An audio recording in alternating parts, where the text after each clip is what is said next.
A couple of years ago, we had this amazing volunteer who spent a great deal of time organizing the history of the church.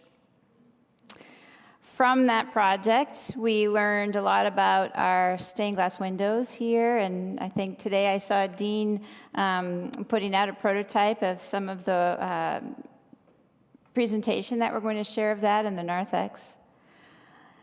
And another part of the findings of some of that digging out of all of the historical documents in the church attic, which were just kind of in various boxes, all different ways, was this really neat little stewardship poem book.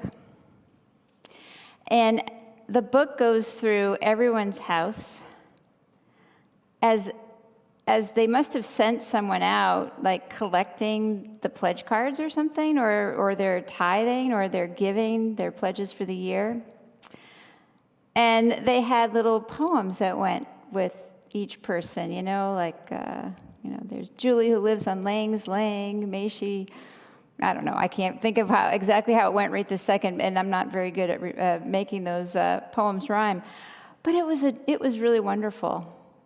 It was a memory, right, of the saints that came before us, the saints that established this church for us so that we can be here today, so that we can be part of this community of faith.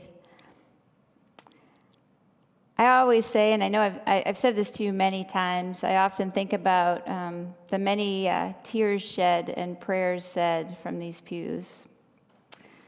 Starting back in 1828, this sanctuary has been used all the time. Throughout all of that history, even through COVID, we never missed a Sunday service, and maybe there were only a few of us struggling in here.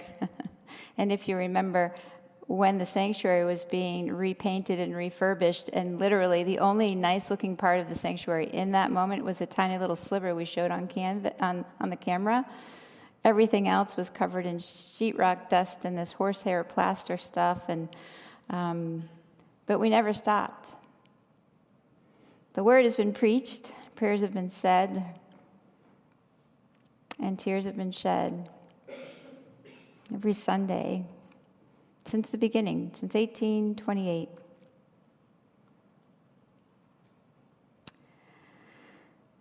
And we are here because of those saints that came before us, those people that oftentimes are the first ones here on a Sunday morning, the last ones to leave, the ones that host the events, those people that work tirelessly, even just for a season of their life sometimes, those people that work tirelessly to give and to share, to create this precious place where we share our greatest joys and our greatest griefs. There's something so unique and so beautiful about this community that we call church and how we all come together. I myself know there have been times when I come into this place, even in here and where I stand or sit, and there's an issue or something to talk about where if I'm outside of here, I'm talking about, and I can talk about freely without crying. And how many times have I come in here unbeknownst to me, and suddenly the words just feel so different. There's so much greater weight. Because in this holy place, there's something so real and so deep. And I'll tell you, no one more than me doesn't want to cry up here. Right? They don't, in seminary, we get the don't blubber in the pulpit class, right? But there's just something so precious. A level of vulnerability that we've created here where everyone really is welcome, supported and appreciated, affirmed and celebrated. We think through the history, right? Those that came before us, there's plaques on every single stained glass window of the people that purchased these windows and who they dedicated them to, whether that person was living or not living. Those names are etched on those plaques. History is a great thing if only we have eyes to see and we take time to notice and to experience our history, whether we read about it, whether we listen to stories. I think about history in our own families. I've done a little bit of work, not a ton. I'd like to do more. I always seem to run out of time, but with Ancestry.com, and was able to go back a long way, particularly in my father's side of the family, and his family came from England. And I was really taken with all of the names of those couples that came over the years, to see some of the repeat of names.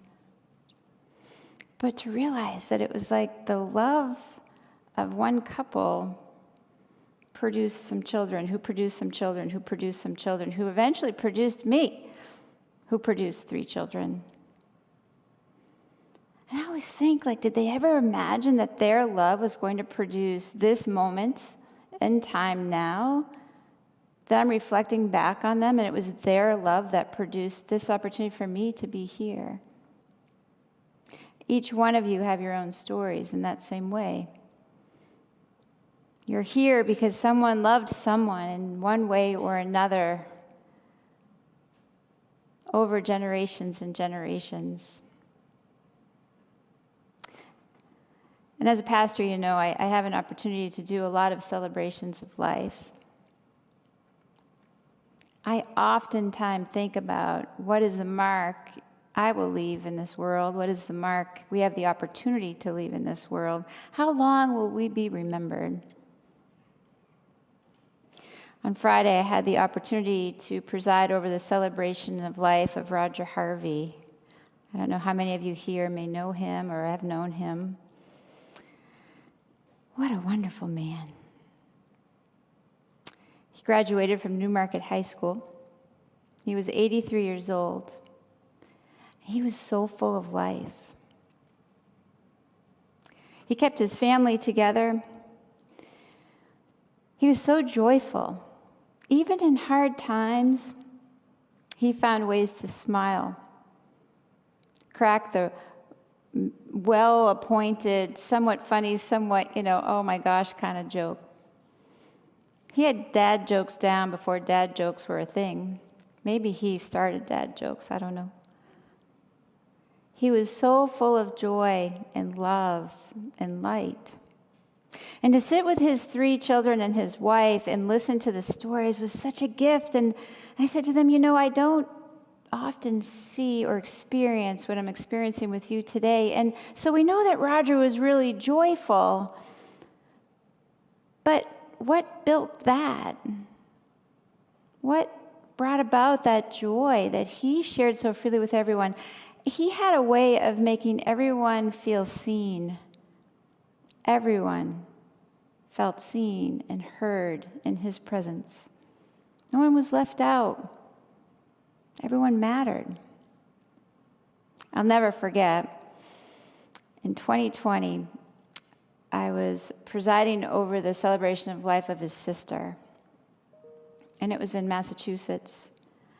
And I go barreling down 95 to get on 495, and I get a flat tire.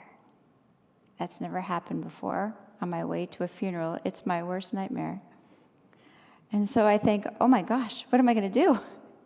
Michael Pelzar, I'm going to be late. I have a flat tire. Jim Marsden, help, I have a flat tire. I can't change my own tire. AAA takes forever and a day to get there. So Jim, grace of God, this is, one of those clergy spouse job descriptions that nobody really knows. If you only knew the little things he did to keep everything afloat. He zoomed down, gave me his car so I could keep going, and then he took care of the mess that was my flat tire in that traffic. And I was only a half an hour late. Not bad. Roger greeted me with a laugh. As I went, I was coming in hot into that cemetery, if I'm honest. Like, whoa, hold your horses there. Like, hi.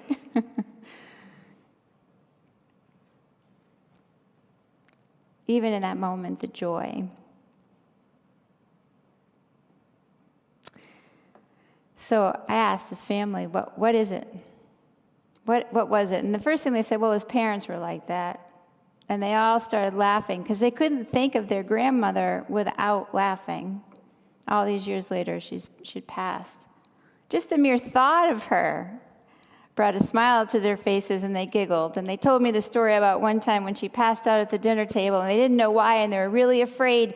And she was down with her head like in her plate, and they called 911, and the ambulance came, and she somehow came to, and she said, oh, I think I'm pregnant. She was a grandmother by then and nowhere near pregnant. She just had a way. I said, okay, his parents were joyful, but what beyond that? He was generous. He took care of everyone. He built a house for all 3 of his kids. Always had Sunday dinner. Was always there with whatever you needed to the best of his ability. He was forgiving. No grudges were held there. And gosh, was he loving. I think Roger Harvey will be remembered. On Friday morning, the funeral home was so packed full of people, I barely got my pastor parking place. It has to be in the right spot so I can follow the hearse, or lead the hearse, excuse me. I think Roger will be remembered. The stories of our faith give us a chance to remember as well. They tell us about our God, they tell us about ourselves, and they tell the stories in such a way that we can see ourselves in the stories. In the reading today that Sue Ellen shared with us from 2 Corinthians chapter 9, Paul was writing to that church in Corinth, and a little backstory is that things were going a little rough. People started bad-mouthing Paul, saying that he was a much better writer than he was a preacher. People were falling asleep when he was coming by to preach. There was some strife in Corinth. We know probably one of the most famous pieces of writing from Paul is 1 Corinthians 13, right? I'm sure you could probably repeat, love is patient, love is kind, love does not envy or boast. Well, Paul is writing to the church in Corinth about love because they weren't very lovable and they weren't loving each other, and he kind of needed to give them a reset on that.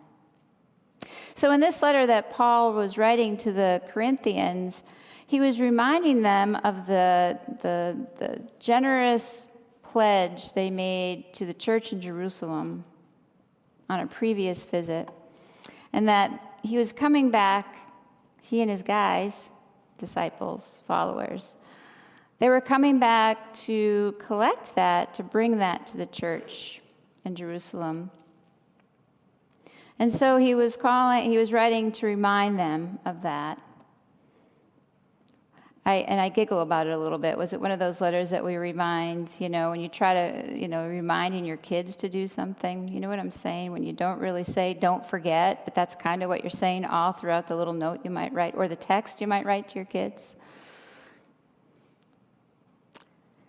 He was writing to remind them. And I think one of the more important parts of this is the analogy he uses about the farmer, right? About, you reap what you sow.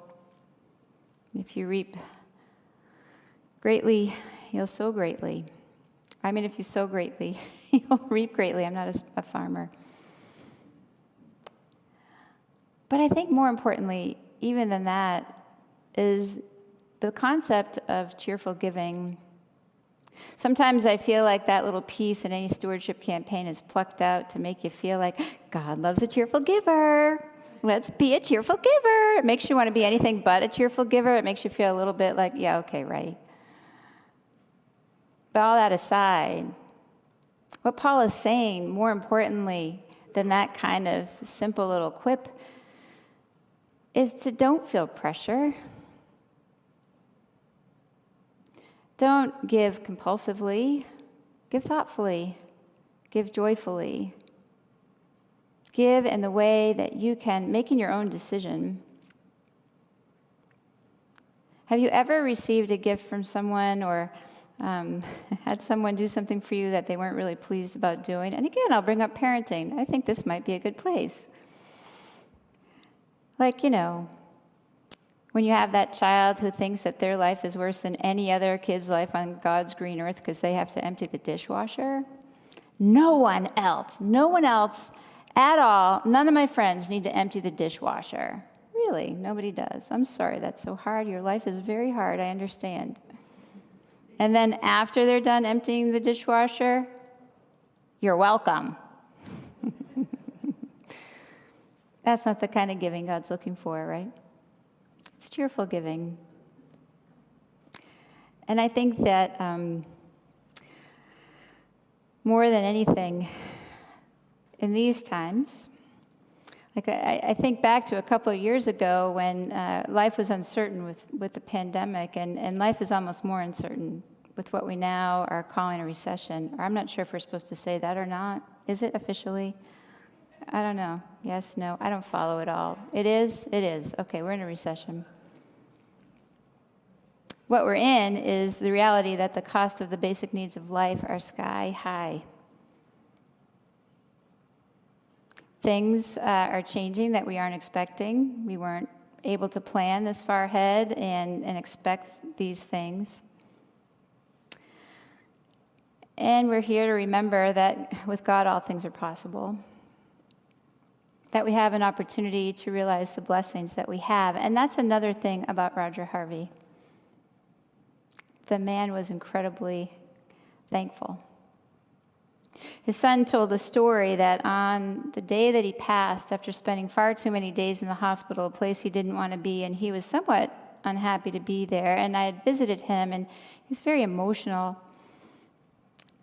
He said to his son David, I know I've said it 120 times, so this must be 121 or maybe 122, but gosh, these nurses are amazing.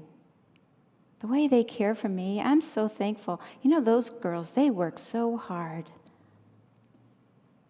Now, I don't know about you, but I've been hearing more often than not from my friends in the medical profession and then nationally that people have been harder on healthcare workers than ever, more demanding than ever, less appreciative than ever, and Roger was more thankful than ever in a time when most people haven't been.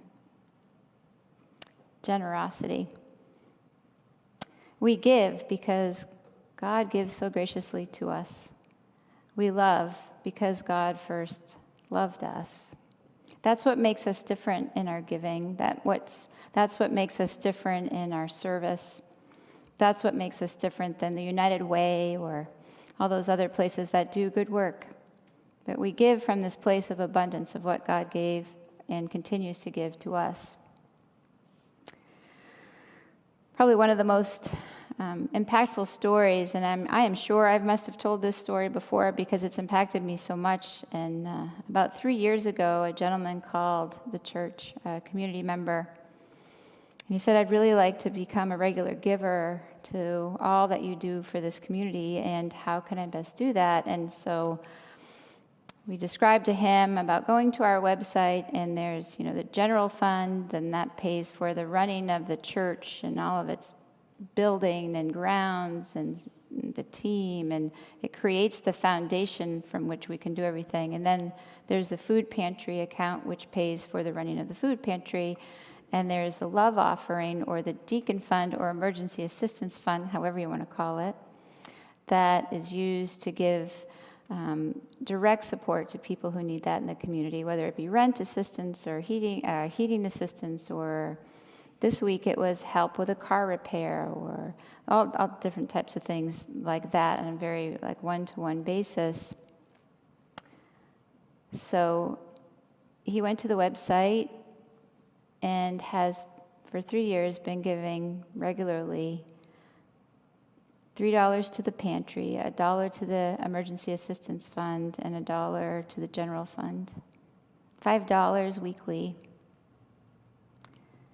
And he was so excited to do that, and it means so much. It means so much. And he's still doing that.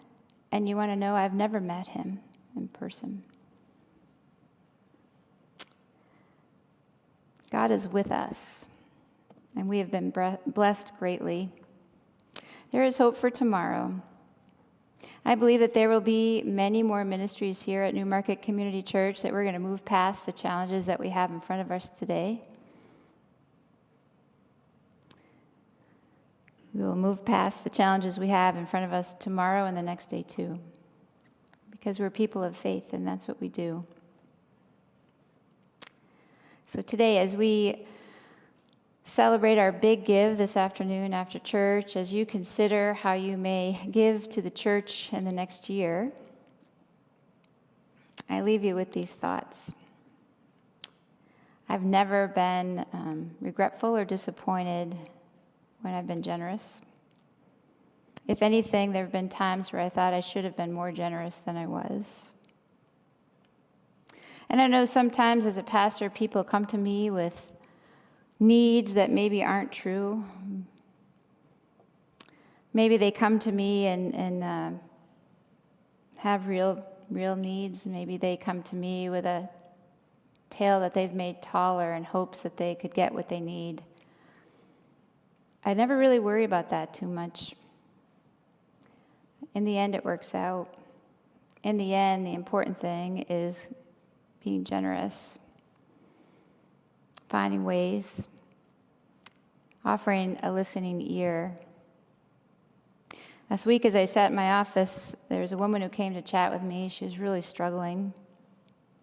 And I was listening to her. I was just listening to her. And she stopped what she was saying and she said, "It feels so good to be heard. It just feels so good to be heard." That was the gift she needed most, more than anything else, was to just be heard. As you determine what your gifts are, those gifts that you can share, may you do so with courage, with an open heart, and know that God is with you.